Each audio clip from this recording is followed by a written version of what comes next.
RBI భారీ నిర్ణయం. ఇక కాగిత నోట్లు కాదు, పాలిమర్ నోట్లు. భారతదేశంలో రూపాయి నోట్ల రూపురేఖలు పూర్తిగా మారబోతున్నాయా? ఆర్బీఐ ఒక భారీ నిర్ణయం తీసుకోబోతుందా?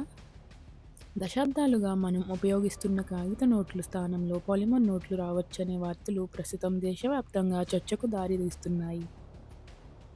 అసలు పాలిమర్ నోట్లు అంటే ఏంటి? పాలిమర్ నోట్లు ప్రత్యేకమైన ప్లాస్టిక్ ఆధారిత పదార్థంతో తయారయ్యే నోట్లు. ఆస్ట్రేలియా, కెనడా, బ్రిటన్ వంటి దేశాలు ఇప్పటికే వీటిని ఉపయోగిస్తున్నాయి.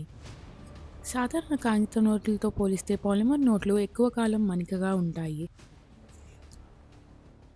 నీరు, తేమ, మురికి వీటిని సులభంగా పాడు చేయలేవు. నకిలీ నోట్ల సమస్యను తగ్గించడంలో కూడా పాలిమర్ నోట్లు కీలక పాత్ర పోషిస్తాయి. పారదర్శక విండోలు, హోలోగ్రామ్లు, మైక్రో సెక్యూరిటీ ఫీచర్లు నకిలీ నోట్లను తయారీ మరింత కష్టతరంగా చేస్తాయి. నోట్లు తరచూ ముద్రించాల్సిన అవసరం తగ్గడంతో ప్రభుత్వ ఖర్చులు కూడా తగ్గే అవకాశం ఉంది. అయితే ఈ మార్పు వెంటనే జరగదు.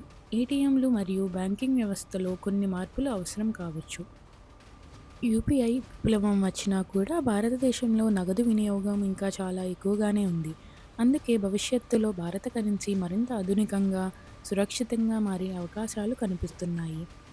గమనించాల్సిన విషయం ఏమిటంటే ఆర్బీఐ ఇంకా అన్ని కాగిత నోట్లను పూర్తిగా తొలగిస్తున్నట్లు అధికారంగా ప్రకటించలేదు. పాలిమర్ నోట్లు భారతదేశానికి మంచిదని మీరు భావిస్తున్నారా? మీ అభిప్రాయాన్ని కామెంట్స్లో తెలియజేయండి. ఇలాంటి జియోపాలిటిక్స్, ఆర్థిక వ్యవస్థ, భారత భవిష్యత్తు ఆసక్తికరమైన వీడియోల కోసం ఛానల్ను సబ్స్క్రైబ్ చేయండి.